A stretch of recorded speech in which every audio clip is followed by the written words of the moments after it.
James Randi, conjurer, is the scourge of the psychics. He travels the world debunking claims of PK. Randi's come to the University of California at Los Angeles to prove his case by example. In his lecture, he'll perform PK feats by trickery. For him, key bending is easy. And you might think Randi is psychic if you aren't watching his right hand. You've got 2 car keys. Do you drive with both hands? Or... well, that wouldn't do any harm.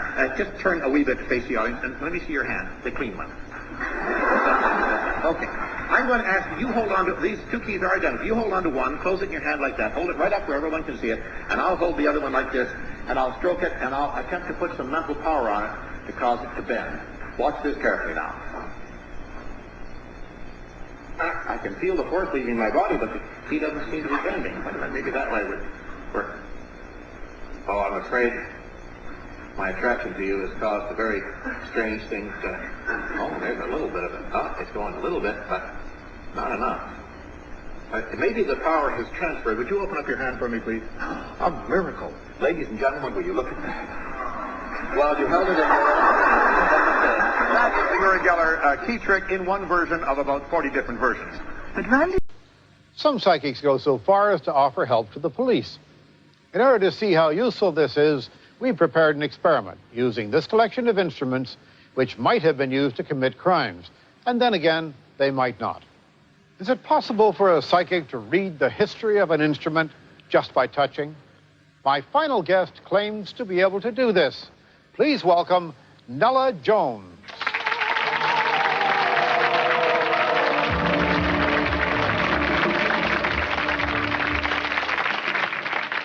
Now, Nella, you regularly approach the police with information you believe you have about crimes.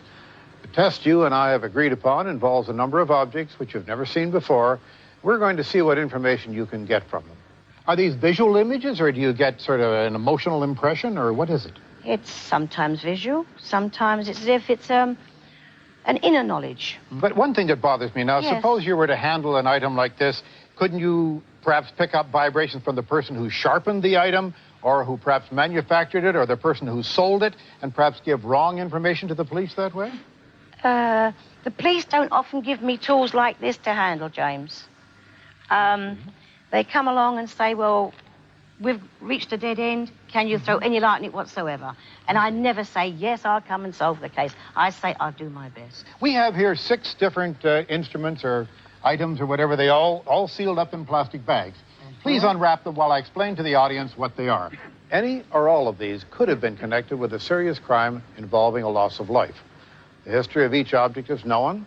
They've been individually wrapped until now to avoid the possibility of psychic contamination. All right, which ones do you think are most likely, then? Let's put it that way.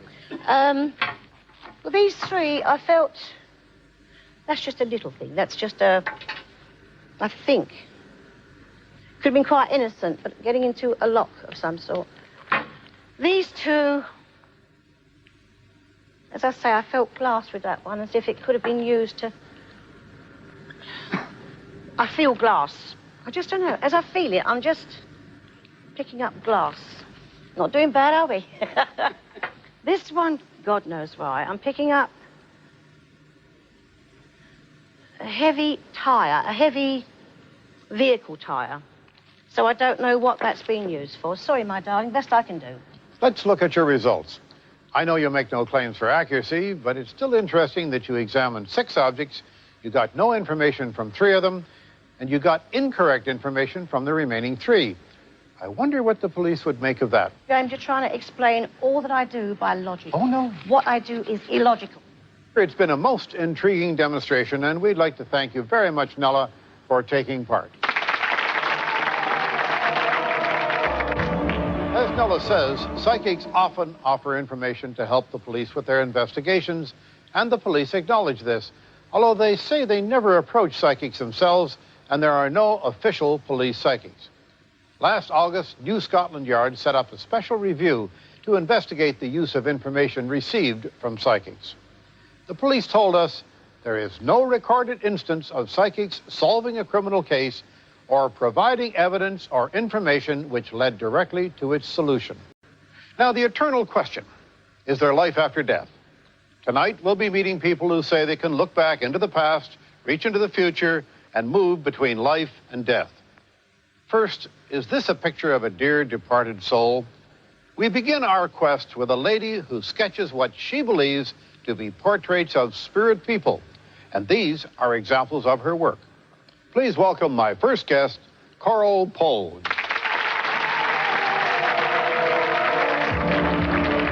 And this is Stephen O'Brien, who assists Coral with her pictures.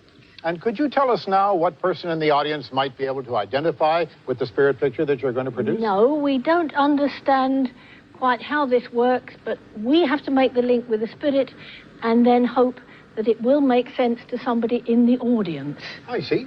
Well, I'm going to back off the set now and just let you do your thing.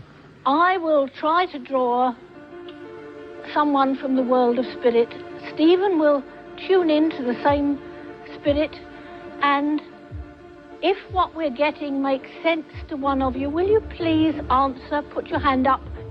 Obviously got a lady coming through, a lady who makes me feel terribly, terribly short of breath. She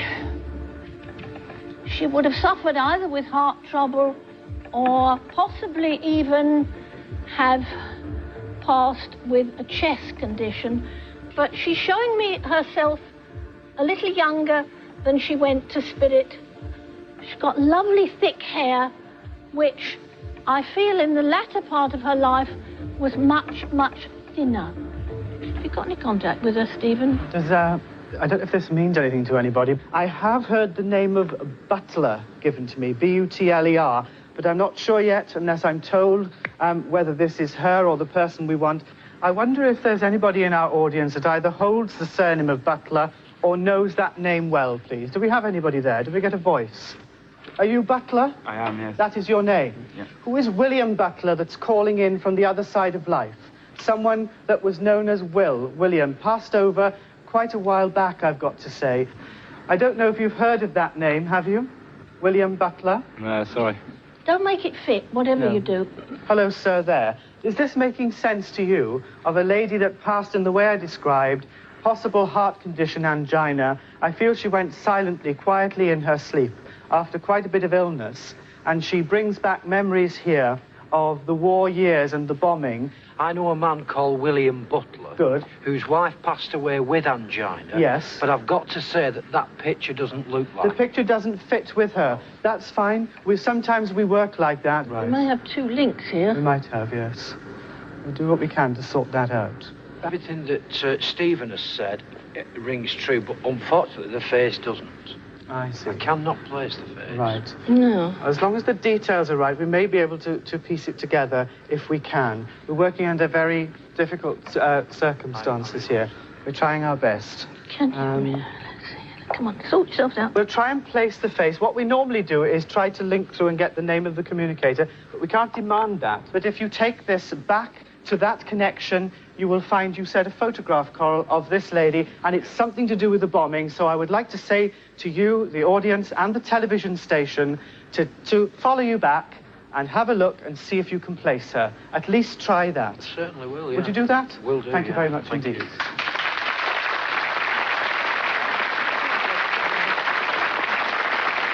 you, Stephen, and thank you very much, Coral. Now, Coral said that the face she has drawn should mean something to somebody in our audience. Is there anybody here who can relate to this picture? Please vote if you think you recognize the face. Well, 10 people say they recognize this face, which is odd since you said, Coral, that only one person should relate to it. Perhaps this drawing is not as specific as you think? Well, thank you very much anyway, Coral and Stephen. This particular person, my friend here, is producing 1 microvolt. During the course of thought transmission, this particular pointer moves across the dial. But I've got to set it first to his metabolism. Hopefully, what I want to try to prove is that thoughts can be transmitted from one person to another. And detected by this machine. And it's detected by this machine. I see. Well, this machine has its own internal power supply, and it's connected to your colleague, Mr. Ron Turner. Are you connected, Ron? I am, thank you. I'm glad to know a man who feels well connected. Norman, would you please tune the machine for us now? Surely. Right, we're somewhere near ready now. So, Norman, I understand that this also involves your wife, Norma, who is in our audience. And I understand that Norma is going to send pleasant thoughts over to Ron, and that the machine will pick up the thoughts as Ron receives them. Is that correct? That's correct, but I would say at this point it's not pleasant thoughts, it's healing thoughts. Ah, I see. All right, I stand corrected. Now, Ron, how can we tell when you are receiving Norma's thoughts? How will that be evident? It'll be evident because the dial will show a rise, and also there will be a rise in the sound. I'll signal you like this. Okay, that's the official signal. And you will signal Norma to start sending thoughts. Okay, Norman? That's quite all right, but one other thing. Before we do that, what I'd like other people to do is not think or try to send thoughts to the sitter here, if that is possible. Okay. Because they can interfere with the transmissions. Very good. Can I readjust? Because I he's think you'd received... better, yes, if you want to. Right. All right, Norman, let's try it again. Now.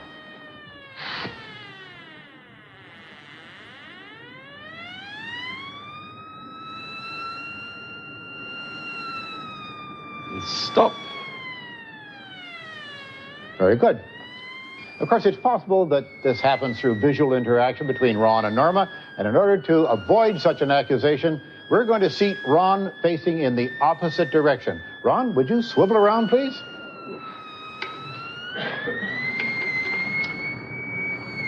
And now I'll signal when Norma is to start sending her thoughts. I will give the same signal. Count about 7. Sometime within the next few seconds or so, and under these conditions, we'll see what happens, all right?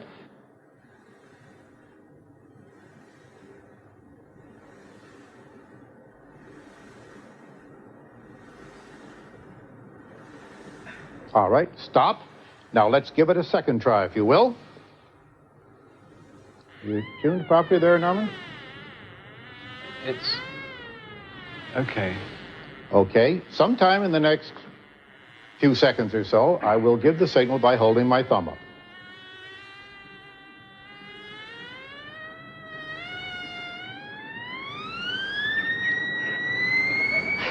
She's already started. I can't stop it. I guess we're having a hard time stopping it, Norman, or can you readjust it? No. He's received it, you see, and it's in his energy form now. Norma, will you stop? All right, sometime in the next little while, I'm going to give another signal. It's beginning to slow. No, it isn't.